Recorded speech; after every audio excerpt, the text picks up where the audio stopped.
Hello everyone welcome to Career Quest hopefully ਤੁਸੀਂ ਸਾਰੇ ਵਧੀਆ ਹੋਵੋਗੇ ਤੇ ਬਹੁਤ ਅੱਛੇ ਤਰੀਕੇ ਦੇ ਨਾਲ ਆਪਣੇ ਐਗਜ਼ਾਮ ਦੀ ਪ੍ਰੈਪਰੇਸ਼ਨ ਕਰ ਰਹੇ ਹੋਵੋਗੇ ਸੋ ਆਪਾਂ ਜਿਵੇਂ ਕਿ ਤੁਹਾਨੂੰ ਪਤਾ ਹੈ ਕਿ ਡੇਲੀ ਬੇਸ ਦੇ ਉੱਤੇ ਆਪਾਂ ਇੱਕ ਮਾਡਰਨ ਹਿਸਟਰੀ ਦੀ ਵੀਡੀਓ ਜ਼ਰੂਰ ਲੈ ਕੇ ਆਉਂਦੇ ਹਾਂ ਜਿਹਦੇ ਇੱਕ ਸੀਰੀਜ਼ ਸਟਾਰਟ ਕੀਤੀ ਹੋਈ ਹੈ ਜਿਹਦੇ ਵਿੱਚ ਆਪਾਂ ਮਾਡਰਨ ਹਿਸਟਰੀ ਨੂੰ ਕੰਪਲੀਟ ਕਰਨਾ ਹੈ ਸੋ ਆਪਾਂ ਮਾਡਰਨ ਹਿਸਟਰੀ ਦੇ ਆਲਰੇਡੀ 8 ਲੈਕਚਰ ਕੰਡਕਟ ਕਰ ਚੁੱਕੇ ਹਾਂ ਬਹੁਤ ਸਲੋ ਤੇ ਬਹੁਤ ਥੋੜੇ ਜੋ ਕੰਟੈਂਟ ਹੈ ਤੁਹਾਨੂੰ ਪ੍ਰੋਵਾਈਡ ਕਰਵਾ ਰਹੇ ਹਾਂ ਤਾਂ ਜੋ ਤੁਹਾਡੀ ਜੋ ਮਾਡਰਨ ਹਿਸਟਰੀ ਦੀ ਪ੍ਰੈਪਰੇਸ਼ਨ ਹੈ ਬਹੁਤ ਅੱਛੇ ਤਰੀਕੇ ਦੇ ਨਾਲ ਪੂਰੀ ਡਿਟੇਲ ਦੇ ਨਾਲ ਹੋ ਸਕੇ ਸੋ ਫਸਟਲੀ ਆਪਾਂ ਪਿਛਲੇ ਲੈਕਚਰਸ ਨੂੰ ਡਿਸਕਸ ਕਰਾਂਗੇ ਕਿ ਹੁਣ ਤੱਕ ਅੱਜ ਦੇ ਲੈਕਚਰ ਨੂੰ ਆਪਾਂ ਕੰਟੀਨਿਊ ਕਿਵੇਂ ਕਰਨਾ ਹੈ ਹੁਣ ਤੱਕ ਆਪਾਂ ਕੀ ਪੜ੍ਹ ਕੇ ਆ ਚੁੱਕੇ ਹਾਂ ਐਕਚੁਅਲ ਦੇ ਵਿੱਚ ਆਪਾਂ 1857 ਤੋਂ ਅੱਗੇ ਵਾਲਾ ਟਾਈਮ ਪੀਰੀਅਡ ਡਿਸਕਸ ਕਰਾਂਗੇ ਅੱਜ ਕਿ 1857 ਦਾ ਜੋ ਟਾਈਮ ਪੀਰੀਅਡ ਸੀ ਜੋ ਆਪਾਂ ਕੱਲ ਵਿਦਰੋਹ ਪੜ੍ਹ ਕੇ ਹਟੇ ਆ ਕਿ 1857 ਦੇ ਵਿੱਚ ਇੱਕ ਰਿਵੋਲਟ ਹੋਇਆ ਸੀ ਬ੍ਰਿਟਿਸ਼ਰਸ ਦੇ ਅਗੇਂਸਟ ਆਫਟਰ ਦੈਟ ਆਪਾਂ ਪੜ੍ਹਿਆ ਕਿ ਪਿਟਸ ਇੰਡੀਆ ਐਕਟ ਜਾਂ ਰੈਗੂਲੇਟਿੰਗ ਐਕਟ ਬਾਰੇ ਵੀ ਥੋੜਾ ਡਿਸਕਸ ਕਰ ਚੁੱਕੇ ਹਾਂ ਕੱਲ ਦੇ ਲੈਕਚਰ ਦੇ ਵਿੱਚ ਸੋ ਅੱਜ ਜੋ ਆਪਾਂ ਪੜ੍ਹਨਾ ਹੈ ਉਹ ਪੜ੍ਹਨਾ ਹੈ ਕਿ 1857 ਦੇ ਟਾਈਮ ਪੀਰੀਅਡ ਤੋਂ ਬਾਅਦ ਇੰਡੀਆ ਦੇ ਵਿੱਚ ਕੀ ਵਾਪਰਿਆ ਸੋ ਉਸ ਤੋਂ ਪਹਿਲਾਂ ਮੈਂ ਤੁਹਾਨੂੰ ਦੱਸ ਦੇਣਾ ਚਾਹੁੰਦੀ ਹਾਂ ਕਿ ਹੁਣ ਤੱਕ ਦੇ ਲੈਕਚਰਸ ਦੇ ਵਿੱਚ ਆਪਾਂ ਕੀ ਕੁਝ ਕਵਰ ਕਰ ਚੁੱਕੇ ਹਾਂ ਸੋ ਆਪਾਂ ਸਟਾਰਟ ਕੀਤਾ ਸੀ ਕਿ ਇੰਡੀਆ ਦੇ ਵਿੱਚ ਯੂਰਪੀਅਨ ਪਾਵਰਸ ਆਉਂਦੀਆਂ ਨੇ ਕਿਹੜੀ ਪਾਵਰਸ ਆਈ ਸੀ ਇੰਪੋਰਟੈਂਟ ਪਾਵਰਸ ਸੀ ਸਾਡੀਆਂ ਪੁਰਤਗਾਲੀਜ਼ ਆਏ ਸੀ ਬ੍ਰਿਟਿਸ਼ਰਸ ਆਏ ਸੀ ਤੇ ਫਰਾਂਸ ਆਇਆ ਸੀ ਉਸੇ ਲੈਕਚਰ ਦੇ ਵਿੱਚ ਆਪਾਂ ਕਾਰਨੇਟਿਕ ਦੀਆਂ 3 ਵਾਰਸ ਨੂੰ ਜਾਂ 3 ਬੈਟਲਸ ਨੂੰ ਡਿਸਕਸ ਕੀਤਾ ਸੀ ਜੋ ਬ੍ਰਿਟਿਸ਼ ਈਸਟ ਇੰਡੀਆ ਕੰਪਨੀ ਤੇ ਫ੍ਰੈਂਚ ਈਸਟ ਇੰਡੀਆ ਕੰਪਨੀ ਦੇ ਵਿੱਚ ਹੋਈਆਂ ਸੀ 3 ਕਾਰਨੇਟਿਕ ਦੀਆਂ ਬੈਟਲਸ ਨੂੰ ਡਿਸਕਸ ਕੀਤਾ ਸੀ 1746 1748 1748 to 1754 and 1756 to 1763 ਆਪਾਂ 3 ਕਾਰਨੇਟਿਕ ਵਾਰ ਨੂੰ ਪੂਰੀ ਡਿਟੇਲ ਦੇ ਵਿੱਚ ਡਿਸਕਸ ਕੀਤਾ ਸੀ ਨੈਕਸਟ ਲੈਕਚਰ ਦੇ ਵਿੱਚ ਆਪਾਂ ਦੇਖਿਆ ਕਿ ਕਾਰਨੇਟਿਕ ਦੀ ਰੀਜਨ ਨੂੰ ਹਥਿਆਉਣ ਤੋਂ ਬਾਅਦ ਜਾਂ ਕਾਰਨੇਟਿਕ ਦੀ ਰੀਜਨ ਦੇ ਉੱਤੇ ਕਬਜ਼ਾ ਕਰਨ ਤੋਂ ਬਾਅਦ ਬ੍ਰਿਟਿਸ਼ ਈਸਟ ਇੰਡੀਆ ਕੰਪਨੀ ਨੇ ਕਿਸ ਤਰੀਕੇ ਦੇ ਨਾਲ ਬੈਟਲ ਆਫ ਪਲਾਸੀ ਲੜੀ ਬੈਟਲ ਆਫ ਪਲਾਸੀ ਤੋਂ ਬਾਅਦ ਆਪਾਂ ਬੈਟਲ ਆਫ ਬਕਸਰ ਵੀ ਪੜਿਆ ਸੀ ਕਿ ਬੈਟਲ ਆਫ ਬਕਸਰ ਜਾਂ battle of Palasi the battle ਆਪਾਂ ਪੜ੍ਹੀ ਆਫਟਰ ਦੈਟ ਆਪਾਂ ਮਰਾਠਾਸ ਦੀਆਂ 4 ਬੈਟਲਸ ਕੀਤੀਆਂ ਸੀ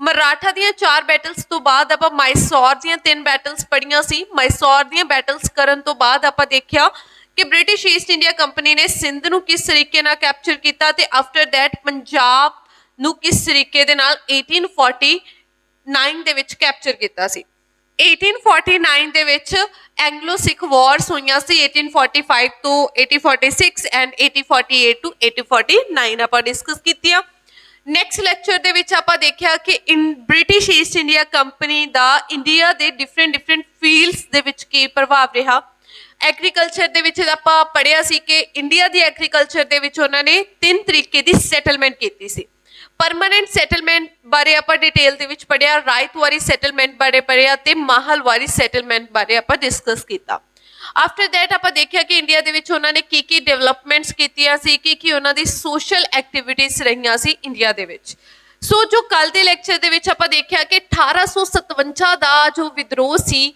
ਉਹ ਕਿਉਂ ਹੋਇਆ ਸੀ ਕਿਹੜੇ ਉਹਦੇ ਕਾਰਨ ਸਨ ਕੀ ਉਹਦੇ ਕਨਸੀਕੁਐਂਸਿਸ ਰਿਜ਼ਲਟ ਉਹਦੇ ਨਤੀਜੇ ਕੀ ਨਿਕਲੇ ਸਨ ਤੇ ਉਸ ਤੋਂ ਬਾਅਦ ਆਪਾਂ ਦੇਖਿਆ ਕਿ ਇੰਡੀਆ ਦੇ ਲਈ ਇੱਕ ਗੁੱਡ ਗਵਰਨੈਂਸ ਐਕਟ ਲੈ ਕੇ ਆਏ ਸੀ ਬ੍ਰਿਟਿਸ਼ ਈਸਟ ਇੰਡੀਆ ਕੰਪਨੀ ਜਿਸ ਨੂੰ ਗਵਰਨਮੈਂਟ ਆਫ ਇੰਡੀਆ ਐਕਟ 1858 ਕਿਹਾ ਜਾਂਦਾ ਹੈ ਉਹਦੇ ਵਿੱਚ ਜੋ ਇੰਪੋਰਟੈਂਟ ਪੁਆਇੰਟ ਸੀ ਉਹ ਵੀ ਆਪਾਂ ਕੱਲ ਦੇ ਲੈਕਚਰ ਦੇ ਵਿੱਚ ਡਿਸਕਸ ਕਰ ਚੁੱਕੇ ਹਾਂ ਅੱਜ ਦੇ ਲੈਕਚਰ ਦੇ ਵਿੱਚ ਆਪਾਂ ਦੇਖਾਂਗੇ ਕਿ 1857 ਦੇ ਟਾਈਮ ਪੀਰੀਅਡ ਤੋਂ ਬਾਅਦ ਇੰਡੀਆ ਦੇ ਵਿੱਚ ਕਿਸ ਤਰੀਕੇ ਦਾ ਮਾਹੌਲ ਰਿਹਾ ਜਾਂ ਇੰਡੀਆ ਦੇ ਵਿੱਚ ਕਿਹੜੀ ਇੰਪੋਰਟੈਂਟ ਐਕਟੀਵਿਟੀਜ਼ ਹੋਈਆਂ ਸੋ ਅੱਜ ਦਾ ਲੈਕਚਰ 9th ਲੈਕਚਰ ਰਹੇਗਾ ਜਿਹਦੇ ਵਿੱਚ ਆਪਾਂ ਪੜਾਂਗੇ ਤੇ the rise of modern nationalism India ਕਿ 1857 ਦੇ ਵਿਦਰੋਹ ਤੋਂ ਬਾਅਦ ਕੁਝ ਸਰਕਮਸਟੈਂਸ ਐਸੇ ਬਣ ਗਏ ਸੀ ਕਿ ਇੰਡੀਆ ਦੇ ਵਿੱਚ ਮਾਡਰਨ ਨੈਸ਼ਨਲਿਜ਼ਮ ਦਾ ਰਾਈਜ਼ ਹੋਣਾ ਸਟਾਰਟ ਹੋ ਚੁੱਕਿਆ ਸੀ ਸੋ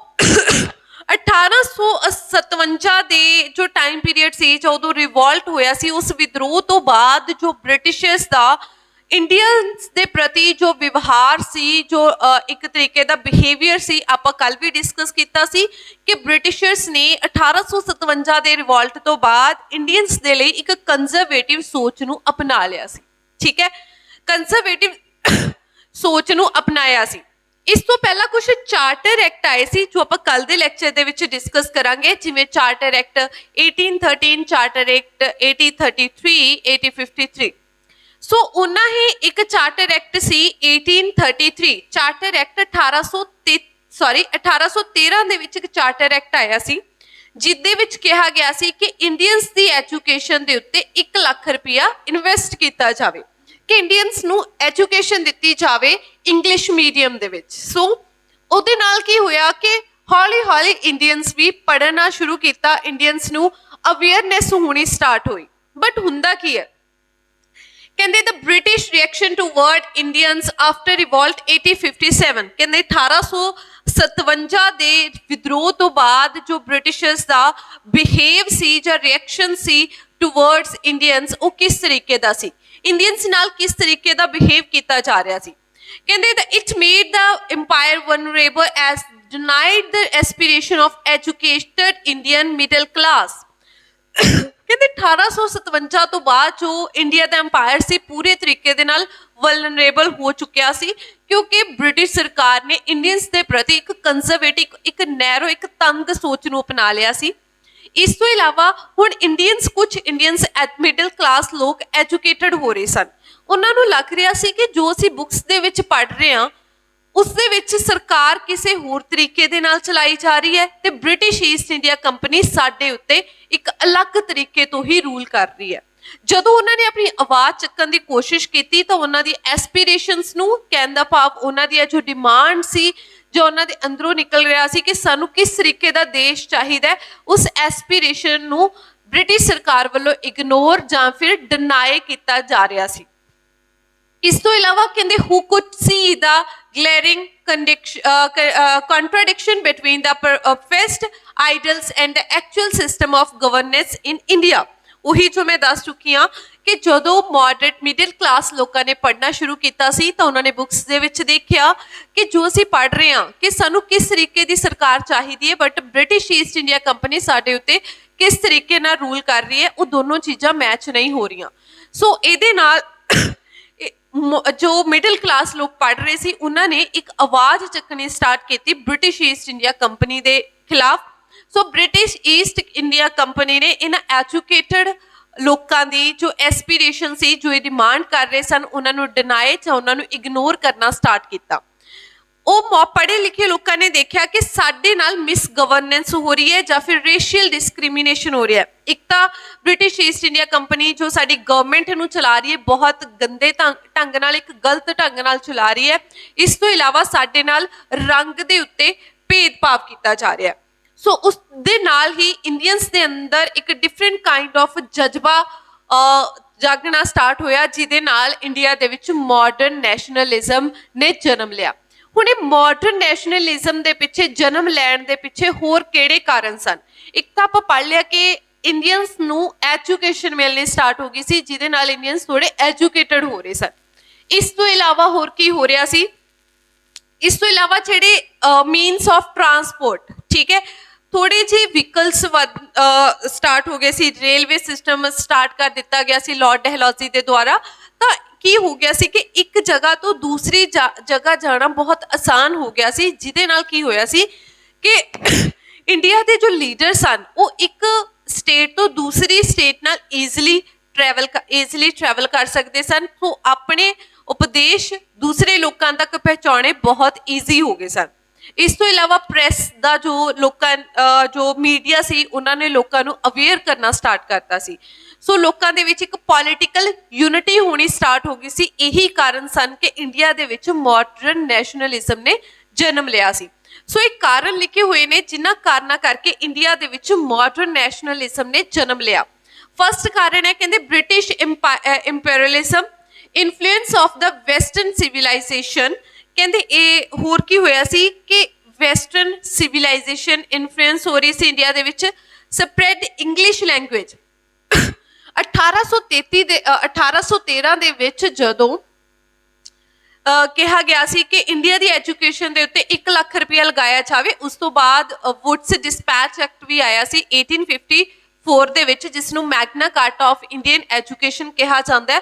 ਉਸ ਦੇ ਵਿੱਚ ਇਹ ਵੀ ਕਿਹਾ ਗਿਆ ਸੀ ਕਿ ਇੰਡੀਅਨਸ ਨੂੰ ਜਿਹੜੀ ਐਜੂਕੇਸ਼ਨ ਦਿੱਤੀ ਜਾਏਗੀ ਉਹ ਇੰਗਲਿਸ਼ ਲੈਂਗੁਏਜ ਦੇ ਵਿੱਚੋਂ ਦਿੱਤੀ ਜਾਏਗੀ, ਜਿਹਦੇ ਕਰਕੇ ਕੰਟਰੀ ਦੇ ਵਿੱਚ, ਇੰਡੀਆ ਦੇ ਵਿੱਚ ਇੰਗਲਿਸ਼ ਲੈਂਗੁਏਜ, ਅੰਗਰੇਜ਼ੀ ਭਾਸ਼ਾ ਫੈਲਣੀ ਸਟਾਰਟ ਹੋ ਗਈ ਸੀ ਤੇ ਲੋਕਾਂ ਨੂੰ ਅਵੇਅਰਨੈਸ ਹੋਣੀ ਸਟਾਰਟ ਹੋ ਗਈ ਸੀ।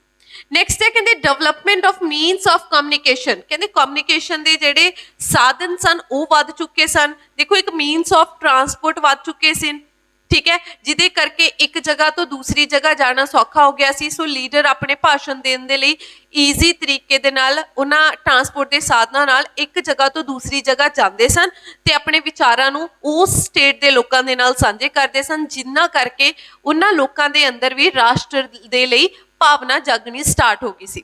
ਇਸ ਤੋਂ ਇਲਾਵਾ ਦੇ contribution of social and religious reforms. ਕਹਿੰਦੇ ਥੋੜਾ ਬਹੁਤ ਜੋ Indians British East India company ਦੇ ਇੰਡੀਆ ਦੇ ਵਿੱਚ ਸੋਸ਼ਲ ਤੇ ਰਿਲੀਜੀਅਸ ਕੰਮਾਂ ਦੇ ਵਿੱਚ ਇੰਟਰਫੇਰੈਂਸ ਕਰਨੀ ਸਟਾਰਟ ਕੀਤੀ ਸੀ, ਉਹ ਵੀ ਇੱਕ ਕਾਰਨ ਹੈ। ਇਸ ਤੋਂ ਇਲਾਵਾ the development of Indian press and literature, ਜੋ ਮੈਂ ਆਲਰੇਡੀ ਦੱਸ ਚੁੱਕੀ ਹਾਂ ਕਿ ਇੰਡੀਆ ਦਾ ਜੋ ਮੀਡੀਆ ਸੀ, ਮੀਡੀਆ ਨੇ ਵੀ ਇੰਡੀਅਨਸ ਨੂੰ ਇੰਡੀਆ ਦੀ ਫਰੀडम ਦੇ ਲਈ ਥੋੜਾ ਜਾਗਰੂਕ, ਜਾਂ ਬ੍ਰਿਟਿਸ਼ ਈਸਟ ਇੰਡੀਆ ਕੰਪਨੀ ਦੇ ਜੋ ਜ਼ੁਲਮ ਹੋ ਰਹੇ ਸੀ ਇੰਡੀਆ ਦੇ ਉੱਤੇ ਉਸ ਨੂੰ ਜਾਗਰੂਕ ਕਰਨ ਦੇ ਲਈ ਕੰਟਰੀਬਿਊਸ਼ਨ ਦੇਣਾ ਸਟਾਰਟ ਕੀਤਾ ਸੀ। ਇਕਨੋਮਿਕ ਐਕਸਪਲੋਇਟੇਸ਼ਨ, ਹੁਣ ਇੰਡੀਅਨਸ ਨੂੰ ਪਤਾ ਲੱਗ ਰਿਹਾ ਸੀ ਕਿ ਜੋ ਬ੍ਰਿਟਿਸ਼ ਈਸਟ ਇੰਡੀਆ ਕੰਪਨੀ ਹੈ ਉਹ ਇੰਡੀਆ ਨੂੰ ਕੀ ਕਰ ਰਹੀ ਹੈ, ਬ੍ਰਿਟਿਸ਼ ਈਸਟ ਇੰਡੀਆ ਕੰਪਨੀ ਕਹਿ ਸਕਦੇ ਹੋ ਜਾਂ ਕਰਾਊਨ ਰੂਲ, ਇਨ ਸ਼ਾਰਟ ਆਪਾਂ ਕਹਿ ਸਕਦੇ ਹਾਂ ਬ੍ਰਿਟਿਸ਼ਰਸ, ਕਿ ਬ੍ਰਿਟਿਸ਼ਰਸ ਇੰਡੀਅਨਸ ਨੂੰ ਇਕਨੋਮਿਕਲੀ ਐਕਸਪਲੋਇਟ ਕਰ ਰਹੇ ਨੇ, ਜੀ ਕਿਸ ਤਰੀਕੇ ਨਾਲ ਕਿ ਇੰਡੀਆ ਦਾ ਪੈਸਾ ਉਹ ਕੀ ਹੈ ਆਪਣੀ ਕੰਟਰੀ ਦੇ ਵਿੱਚ ਲੈ ਕੇ ਜਾ ਰਹੇ ਨੇ। ਇਸ ਤੋਂ ਇਲਾਵਾ ਰੇਸ਼ੀਅਲ ਡਿਸਕ੍ਰਿਮੀਨੇਸ਼ਨ ਹੋ ਰਹੀ ਸੀ, ਇੰਡੀਅਨਸ ਨੂੰ ਕੀ ਕੀਤਾ ਜਾ ਰਿਹਾ ਸੀ, ਰੰਗ ਦੇ ਭੇਦਭਾਵ ਦੇ ਵਿੱਚ ਰਗੜਿਆ ਜਾ ਰਿਹਾ ਸੀ ਕਿ ਇਹ ਇਹਨਾਂ ਦਾ ਰੰਗ ਕਾਲਾ ਹੈ ਤਾਂ ਇਹ ਇਨਫੀਰੀਅਰ ਨੇ। ਇਸ ਤੋਂ ਇਲਾਵਾ the events of reason of Lord Lytton. ਦੇਖੋ ਲਾਰਡ ਲਿਟਨ ਨੇ ਵੀ ਕੁਝ ਐਵੇਂ ਦੀਆਂ ਐਕਟੀਵਿਟੀਜ਼ ਕੀਤੀਆਂ ਸੀ ਜਿਹਦੇ ਕਰਕੇ ਲੋਕਾਂ ਦੇ ਵਿੱਚ ਇੱਕ ਜਜ਼ਬਾ ਆਇਆ ਸੀ ਕਿ ਇਹ ਬ੍ਰਿਟਿਸ਼ਰਸ ਸਾਨੂੰ ਪੂਰੇ ਤਰੀਕੇ ਨਾਲ ਦਬਾਉਣ ਦੀ ਕੋਸ਼ਿਸ਼ ਕਰ ਰਹੇ ਨੇ। ਐਕਚੁਅਲ ਦੇ ਵਿੱਚ ਲਾਰਡ ਲਿਟਨ ਨੇ ਕੀ ਕੀਤਾ ਸੀ, ਪ੍ਰੈਸ ਦੇ ਉੱਤੇ ਇੱਕ ਤਰੀਕੇ ਦਾ ਪ੍ਰੈਸ ਦੇ ਉੱਤੇ ਦਬਾਅ ਬਣਾਉਣਾ ਸਟਾਰਟ ਕੀਤਾ ਸੀ, ਠੀਕ ਹੈ, ਕੁਝ ਐਕਟ ਪਾਸ ਕਰਨੇ ਸ਼ੁਰੂ ਕਰਤੇ ਸੀ, ਠੀਕ ਹੈ। ਇਸ ਤੋਂ ਬਾਅਦ ਐਲਬਰਟ ਬਿਲ ਕੰਟਰੋਵਰਸੀ ਵੀ ਹੋਈ ਸੀ, ਠੀਕ ਹੈ ਜੀ। ਸੋ ਲਾਰਡ ਲਿਟਨ ਨੇ ਇੱਕ ਐਕਟ ਸਟਾਰਟ ਕੀਤਾ ਸੀ ਆਮ ਪ੍ਰੈਸ ਦੇ ਲਈ, ਠੀਕ ਹੈ। ਪ੍ਰੈਸ ਦੇ ਲਈ ਕੀ ਇਸਨੇ ਕਿਹੜਾ ਐਕਟ ਪਾਸ ਕੀਤਾ ਸੀ ਕਿ ਜਿਹੜੀ ਵੀ ਅਖਬਾਰ ਇੰਡੀਆ ਦੇ ਵਿੱਚ ਛਪੇਗੀ, ਜਿਹੜਾ ਵੀ ਨਿਊਜ਼ਪੇਪਰ ਇੰਡੀਆ ਦੇ ਵਿੱਚ ਪਬਲਿਸ਼ ਹੋਏਗਾ, ਉਹ ਸਭ ਤੋਂ ਪਹਿਲਾਂ ਕੀ ਹੋਏਗਾ, ਆਪਣਾ ਪ੍ਰੈਸ ਦੇ ਬ੍ਰਿਟਿਸ਼ਰਸ ਕੋਲ ਜਾਏਗਾ ਤੇ ਬ੍ਰਿਟਿਸ਼ਰਸ ਉਹਨਾਂ ਨੂੰ ਸਟੱਡੀ ਕਰਨਗੇ ਤੇ ਆਫਟਰ ਦੈਟ ਇਹ ਇੰਡੀਆ ਦੇ ਲੋਕਾਂ ਦੇ ਕੋਲ ਜਾਏਗਾ। ਤਾਂ ਜਿਹਦੇ ਕਰਕੇ ਆਮ ਲੋਕਾਂ ਨੂੰ ਇਸ ਚੀਜ਼ ਦੇ ਲਈ ਮਤਲਬ ਗੁੱਸਾ ਆਉਣਾ ਸਟਾਰਟ ਹੋਇਆ ਸੀ ਕਿ ਇਹ ਕੀ ਹੋਇਆ ਕਿ ਅਗਰ ਪ੍ਰੈਸ ਦੇ ਉੱਤੇ ਮੀਡੀਆ, ਦੇਖੋ ਮੀਡੀਆ ਹੀ ਇੱਕ ਐਸਾ ਸਾਧਨ ਸੀ ਜਿਹਦੇ ਥਰੂ ਇੰਡੀਅਨਸ ਥੋੜੇ ਅਵੇਅਰ ਹੋ ਰਹੇ ਸੀ, ਹੁਣ ਉਹਦੇ ਉੱਤੇ ਵੀ ਲਾਰਡ ਲਿਟਨ ਨੇ ਰਿਸਟ੍ਰਿਕਸ਼ਨਸ ਲਗਾਤੀਆਂ ਸੀ। ਇਸ ਤੋਂ ਇਲਾਵਾ ਐਲਬਰਟ ਬਿਲ ਕੰਟਰੋਵਰਸੀ ਵੀ ਹੋਈ ਸੀ। Albert bill controversy Lord Ripon ਲੈ ਕੇ ਆਇਆ ਸੀ, ਠੀਕ ਹੈ ਜੀ। ਲਾਰਡ ਰਿਪਨ ਨੇ ਇੱਕ ਬਿੱਲ ਪਾਸ ਕੀਤਾ ਸੀ ਐਲਬਰਟ ਨਾਮ ਦੇ ਉੱਤੇ। ਲਾਰਡ ਰਿਪਨ ਇੱਕ ਜਿਸ ਨੂੰ ਫਾਦਰ ਆਫ ਲੋਕਲ ਪੋਲਿਟਿਕਸ ਵੀ ਕਿਹਾ ਜਾਂਦਾ ਹੈ, ਠੀਕ ਹੈ, ਲੋਕਲ ਪੋਲਿਟਿਕਸ ਫਾਦਰ ਕਿਹਾ ਜਾਂਦਾ ਹੈ, ਕਿਹਨਾਂ ਨੂੰ, ਲਾਰਡ ਰਿਪਨ ਨੂੰ ਕਿਹਾ ਜਾਂਦਾ ਹੈ। ਲਾਰਡ ਰਿਪਨ ਦਾ ਟਾਈਮ ਪੀਰੀਅਡ 1880 ਦੇ ਕਰੀਬ ਦਾ ਟਾਈਮ ਪੀਰੀਅਡ ਰਿਹਾ, 1880 ਤੋਂ ਲੈ ਕੇ 1880 ਤੋਂ ਲੈ ਕੇ ਇਹਦਾ 1833 ਤੱਕ ਇਸ ਦਾ ਟਾਈਮ ਪੀਰੀਅਡ ਰਿਹਾ ਸੀ ਲਾਰਡ ਰਿਪਨ ਦਾ। Lord Ripon Albert bill controversy ਲੈ ਕੇ ਆਇਆ ਸੀ। ਐਲਬਰਟ ਬਿਲ ਕੰਟਰੋਵਰਸੀ ਹੈ ਕੀ ਸੀ ਕਿ ਪਹਿਲਾਂ ਕੀ ਹੁੰਦਾ ਸੀ ਕਿ ਅਗਰ ਕੋਈ ਇੰਡੀਅਨ ਕੋਈ ਜ਼ੁਲਮ ਕਰਦਾ ਸੀ ਤਾਂ ਉਹਨੂੰ ਸਜ਼ਾ ਬ੍ਰਿਟਿਸ਼ਰਸ ਇੱਕ ਬ੍ਰਿਟਿਸ਼ ਜੱਜ ਵੀ ਦੇ ਸਕਦਾ ਸੀ ਤੇ ਇੰਡੀਅਨ ਜੱਜ ਵੀ ਦੇ ਸਕਦਾ ਸੀ। ਬਟ ਜੇ ਕੋਈ ਮੁਜਰਮ ਬ੍ਰਿਟਿਸ਼ ਗੋਰਾ ਹੁੰਦਾ ਸੀ ਤਾਂ ਉਸਨੂੰ ਸਜ਼ਾ ਸਿਰਫ ਬ੍ਰਿਟਿਸ਼ਰ ਜੱਜ ਹੀ ਦੇ ਸਕਦਾ ਸੀ। ਬਟ ਲਾਰਡ ਰਿਪਨ ਇੱਕ ਐਲਬਰਟ ਬਿੱਲ ਲੈ ਕੇ ਆਇਆ ਜਿਸ ਦੇ ਵਿੱਚ ਕਿਹਾ ਗਿਆ ਕਿ ਅਗਰ ਕੋਈ ਮੁਜਰਮ ਗੋਰਾ ਹੈ ਤਾਂ ਉਸਨੂੰ ਸਜ਼ਾ ਇੰਡੀਅਨ ਜੱਜ ਵੱਲੋਂ ਵੀ ਦਿੱਤੀ ਜਾ ਸਕਦੀ ਹੈ, ਜਿਹਦੇ ਕਰਕੇ ਲਾਰਡ ਰਿਪਨ ਦਾ ਵਿਦਰੋਹ ਕੀਤਾ ਗਿਆ ਸੀ ਬ੍ਰਿਟਿਸ਼ ਸਰਕਾਰ ਵੱਲੋਂ, ਠੀਕ ਹੈ ਜੀ। ਸੋ ਇਹ ਸੀ ਐਲਬਰਟ ਬਿਲ ਕੰਟਰੋਵਰਸੀ ਜੋ 1883 ਦੇ ਵਿੱਚ ਆਪਣਾ लॉर्ड रिपन लेके आए थे। सो ये कुछ एक्टिविटीज ऐसियां हो रही सी जिन्हां ने इंडियंस दे अंदर राष्ट्र की भावना पैदा करनी शुरू की सी, जिहदे करके इंडिया दे विच मॉडर्न नैशनलिज्म का राइज होना स्टार्ट हो चुकिया सी। सो कहते birth of Indian National Congress 1885, देखो लॉर्ड रिपन का टाइम पीरियड रहा 1880 तो लैके 1883 तक। उस तो बाद मैं तुहानू दस्सिया कि यही कारण रहे ने जिन्हां करके इंडिया दे विच इंडियन नैशनलिज्म की जिहड़ी भावना है वो पैदा हुई ते इंडिया दे विच राइज ऑफ मॉडर्न नैशनलिज्म होया। जदों राइज ऑफ मॉडर्न नैशनलिज्म होया उहदे विच एक चीज ने बहुत कंट्रीब्यूशन किया जो कि है जी Indian National Congress.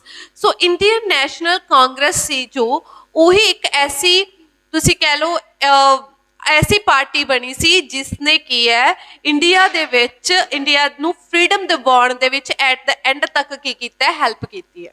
So Indian National Congress किवें बनी, क्यों बनी, इहदा बर्थ कदों होया, कित्थे होया, किन्ना वजह करके होया, वो आपां डिस्कस करांगे। सो इंडियन नैशनल कांग्रेस का फर्स्टली आपां कुछ मोटे मोटे पॉइंट डिस्कस कर लैंदे आ कि इंडियन नैशनल कांग्रेस एक पार्टी बनी सी, कदों बनी सी, 1885 दे विच बनी सी, 1885 दे विच इंडियन नैशनल कांग्रेस बनी सी। इहदा फर्स्ट सैशन बॉम्बे दे विच कंडक्ट किया गया सी ते पहला ये एक्चुअल दे विच पुणे दे विच कंडक्ट होना सी, but due to some reasons इस सैशन नू बॉम्बे दे विच कंडक्ट किया गया सी। जो फर्स्ट सैशन सी उसनू 72 डेलीगेट्स ने अटेंड किया सी। इस तो इलावा इसके पहले प्रेसिडेंट कौन रहे सन, WC बैनर्जी। ठीक है जी, WC Banerjee Indian National Congress के फर्स्ट सैशन के प्रधान रहे सन। सो इसी पहले सैशन बारे गल की है इंडियन नैशनल कांग्रेस की। बट इंडियन नैशनल कांग्रेस का बर्थ होया क्यों सी? एक्चुअल दे विच एक एहो ह्यूम नाम का एक बंदा सी, कौन सी कहते एहो Hume, a retired British ICS Indian Civil Service officer, play a crucial role in organizing the first meeting of the Congress। देखो जदों भी पूछे एग्जामिनर वालों पूछा जाता है कि इंडियन नैशनल कांग्रेस बनाने के पिछे सब तो वड्डा हथ किहदा सी, मेन बंदा कौन सी, तो आंसर आंदा है A.O. ह्यूम। देखो A.O. Hume Indian civil service का एक ब्रिटिशर रिटायर्ड ऑफिसर सी जिहदे ब्रिटिश सरकार दे नाल बहुत अच्छे संबंध सन। तो A.O. ह्यूम ब्रिटिश सरकार का जो उस समय वॉइस रॉय सी जिसका नाम सी लॉर्ड डफरिन। ठीक है जी, जिसका नाम की सी Lord Dufferin. A.O. Hume Lord Dufferin दे कोल जाके कहता है कि मैनू इस चीज की खबर आ रही है कि जो इंडियंस ने जो कुछ मॉडरेट पढ़े लिखे लोग ने वो आपस के विच कोई कॉन्स्पिरेसी पका रहे ने, कोई खिचड़ी पका रहे ने जो कि ब्रिटिशर्स के अगेंस्ट कोई साजिश कर रहे ने। A.O. ह्यूम ने लॉर्ड डफरिन नू जाके यह गल कही तो लॉर्ड डफरिन ने ते A.O. ह्यूम ने मिलके इस साजिश नू रोकण दे लई कि कुछ पढ़े लिखे कुछ मॉडरेट लोग ने जो वो की कर रहे ने ब्रिटिशर्स नू इंडिया तो कड्ढण दे लई कोई साजिश बना रहे ने, कोई कॉन्स्पिरेसी क्रिएट कर रहे ने। उस कॉन्स्पिरेसी नू रोकण दे लई A.O. ह्यूम ते लॉर्ड डफरिन ने मिलके एक सलाह की, एक आइडिया किया। उन्होंने कहा कि क्यों ना आपां इंडिया के कुछ पढ़े लिखे लोगों को कुछ ऐसा प्लेटफॉर्म प्रोवाइड करवाइए जिहदे नाल वो अपने पॉलिटिकल व्यूज नू उत्थे कढ सकण।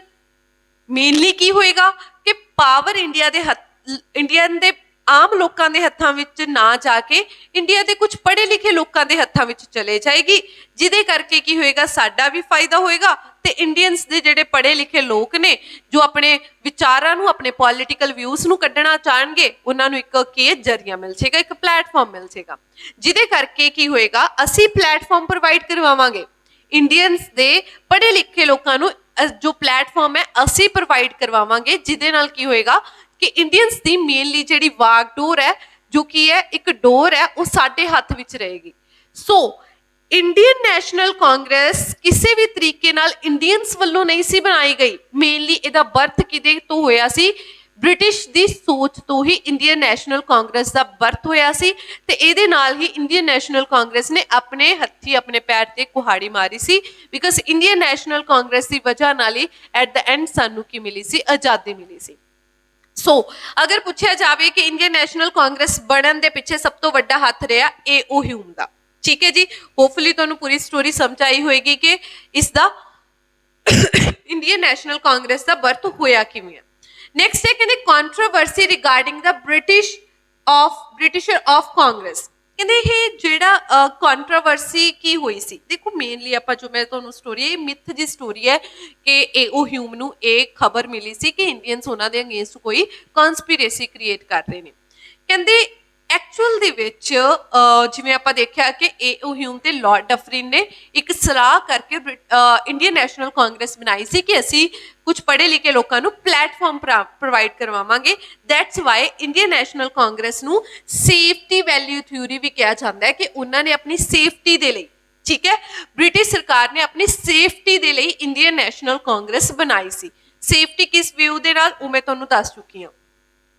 ਕਹਿੰਦੇ ਏ.ਓ. ਹਿਊਮ ਇਨ ਹਿਜ਼ ਆਫੀਸ਼ੀਅਲ ਕਪੈਸਿਟੀ ਗੈਟ ਸਮ ਸੀਕ੍ਰੀਟ ਰਿਪੋਰਟਸ। ਜੋ ਮੈਂ ਕਿਹਾ ਹੈ ਕਿ ਏ.ਓ. ਹਿਊਮ ਕਹਿੰਦਾ ਕਿ ਮੈਨੂੰ ਕੁਝ ਸੀਕ੍ਰੀਟ ਰਿਪੋਰਟਸ ਮਿਲੀਆਂ ਜਿਹਦੇ ਤੋਂ ਮੈਨੂੰ ਪਤਾ ਲੱਗਿਆ ਕਿ ਇੰਡੀਅਨਸ ਸਾਡੇ ਅਗੇਂਸਟ ਕੀ ਕਰ ਰਹੇ ਨੇ, ਬ੍ਰਿਟਿਸ਼ਰਸ ਅਗੇਂਸਟ ਇੱਕ ਕਨਸਪੀਰੇਸੀ ਬਣਾ ਰਹੇ ਨੇ।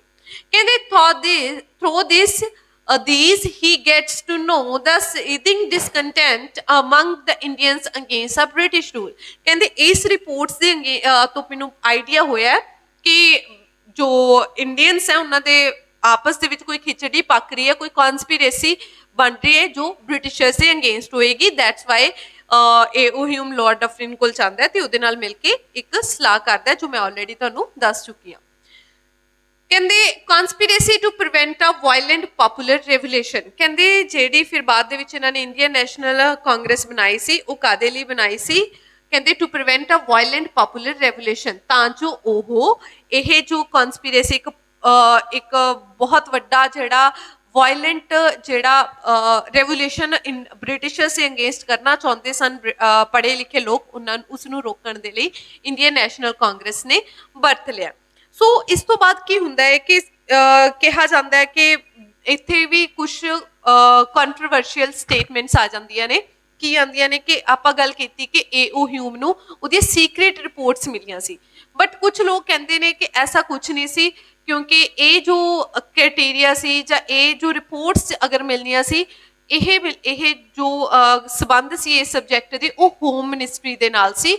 ਬਟ ਜੋ ਆਪਣਾ ਏ.ਓ. ਹਿਊਮ ਹੈ ਉਹਦਾ ਹੋਮ ਮਿਨਿਸਟਰੀ ਦੇ ਨਾਲ ਕੋਈ ਕਿਸੇ ਵੀ ਤਰੀਕੇ ਦਾ ਕੋਈ ਸਬੰਧ ਨਹੀਂ ਸੀ। ਸੋ ਦੈਟਸ ਵਾਈ ਕੁਝ ਲੋਕ ਕਹਿੰਦੇ ਆ ਕਿ ਏ.ਓ. ਹਿਊਮ ਨੇ ਕਿਸੇ ਪੰਡਿਤਾਂ ਕੋਲ ਜਾ ਕੇ ਇਹ ਚੀਜ਼ ਦਾ ਆਈਡੀਆ ਲਗਾਇਆ ਸੀ, ਬਲਾ ਬਲਾ, ਮਤਲਬ ਸਭ ਦੇ ਮਿੱਥ ਜੀ ਕੋਈ ਨਾ ਕੋਈ ਸਟੇਟਮੈਂਟ ਦਿੱਤੀ ਹੋਈ ਹੈ।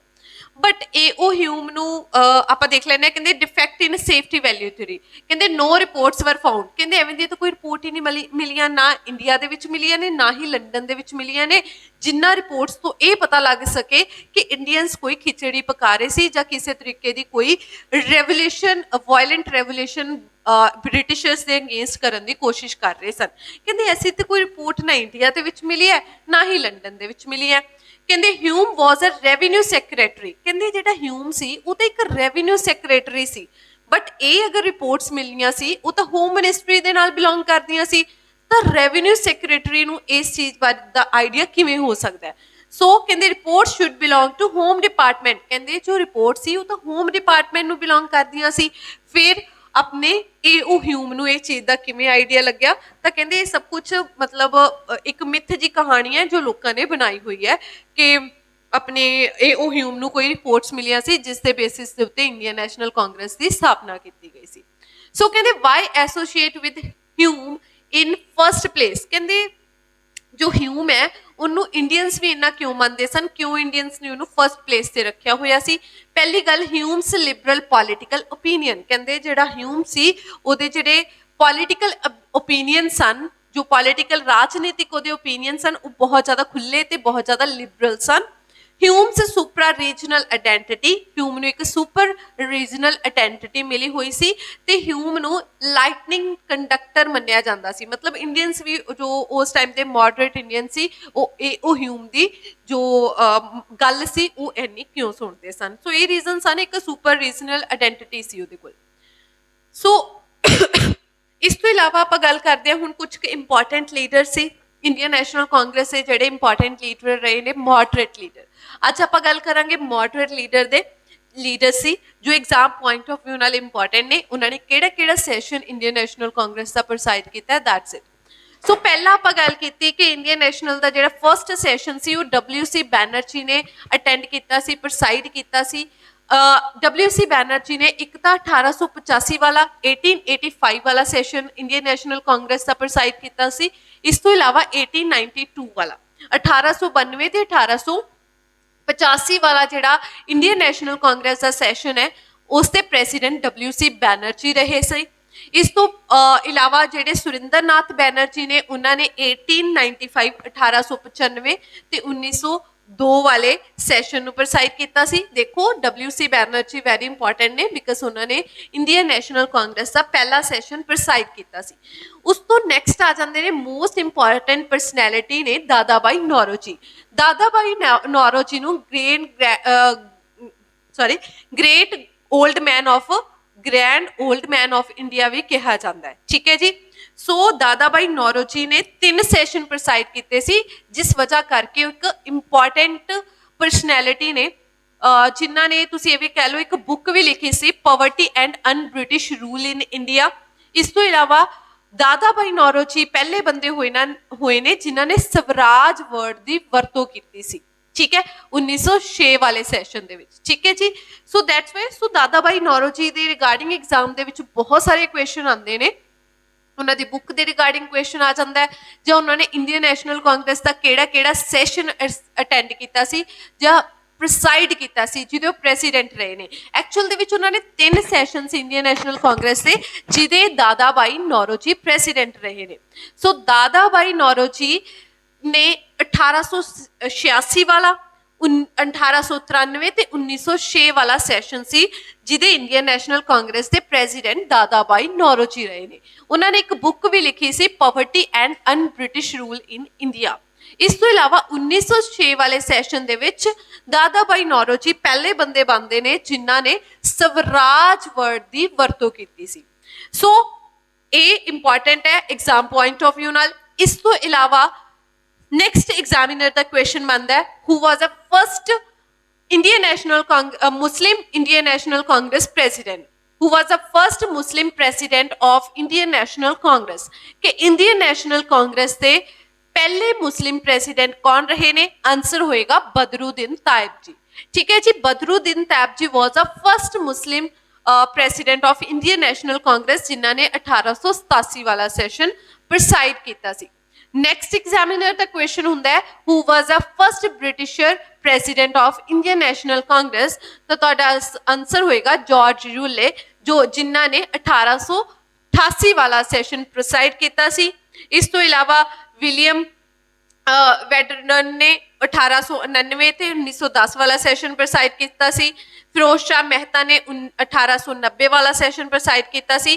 ਤੇ ਇੱਕ ਇੰਪੋਰਟੈਂਟ ਸੈਸ਼ਨ ਹੈ 1905 ਵਾਲਾ ਜੋ ਬਨਾਰਸ ਦੇ ਵਿੱਚ ਹੋਇਆ ਸੀ, ਉਸ ਨੂੰ ਗੋਪਾਲ ਕ੍ਰਿਸ਼ਨ ਗੋਖਲੇ ਜੀ ਨੇ ਪ੍ਰਸਾਈਡ ਕੀਤਾ ਸੀ। ਇਹ ਚੀਜ਼ ਐਗਜ਼ਾਮ ਪੁਆਇੰਟ ਆਫ View ਨਾਲ ਇੱਕ ਤਾਂ ਲਾਸਟ ਵਾਲਾ ਇੱਕ ਦਾਦਾ ਭਾਈ ਨੌਰੋਜੀ, ਬਦਰੁਦੀਨ ਤਾਇਬ ਜੀ ਤੇ WC ਬੈਨਰਜੀ। ਇੱਥੋਂ ਐਗਜ਼ਾਮ ਦੇ ਵਿੱਚ ਰਿਪੀਟਡਲੀ ਬਹੁਤ ਵਾਰ ਕੁਐਸਚਨ ਪੁੱਛੇ ਗਏ ਨੇ। ਸੋ ਇਹ ਤੁਹਾਨੂੰ ਪਤਾ ਹੋਣਾ ਚਾਹੀਦਾ ਹੈ ਕਿ ਕਿਹੜਾ ਸੈਸ਼ਨ ਕਿਸ ਮੋਡਰੇਟ ਲੀਡਰ ਦੇ ਦੁਆਰਾ ਪ੍ਰਸਾਰਿਤ ਕੀਤਾ ਗਿਆ ਸੀ। ਐਗਜ਼ਾਮੀਨਰ ਇਹ ਵੀ ਪੁੱਛਿਆ ਜਾ ਸਕਦਾ ਐਗਜ਼ਾਮੀਨਰ ਵੱਲੋਂ ਕਿ ਕਿਹੜਾ ਮੋਡਰੇਟ ਲੀਡਰ ਹੈ ਇੰਡੀਅਨ ਨੈਸ਼ਨਲ ਕਾਂਗਰਸ ਦਾ ਤੇ ਕਿਹੜਾ ਐਕਸਟ੍ਰੀਮਿਸਟ ਲੀਡਰ ਹੈ। ਕੱਲ ਆਪਾਂ ਐਕਸਟ੍ਰੀਮਿਸਟ ਲੀਡਰ ਬਾਰੇ ਪੜਾਂਗੇ, ਬਟ ਇਹ ਮੋਡਰੇਟ ਤੁਹਾਨੂੰ ਪਤਾ ਹੋਣਾ ਚਾਹੀਦਾ ਕਿ ਕੌਣ ਮੋਡਰੇਟ ਹੈ ਕੌਣ ਨਹੀਂ ਹੈ। ਸੋ ਐਗਜ਼ਾਮੀਨਰ ਇੱਥੋਂ ਕੁਐਸਚਨ ਜ਼ਰੂਰ ਪੁੱਛਦਾ। ਹੋਪਫੁਲੀ ਤੁਹਾਨੂੰ ਇਹ ਲੈਕਚਰ ਪਸੰਦ ਆਇਆ ਹੋਵੇਗਾ। So thank you so much, ਮਿਲਦੇ ਹਾਂ ਨੈਕਸਟ ਲੈਕਚਰ।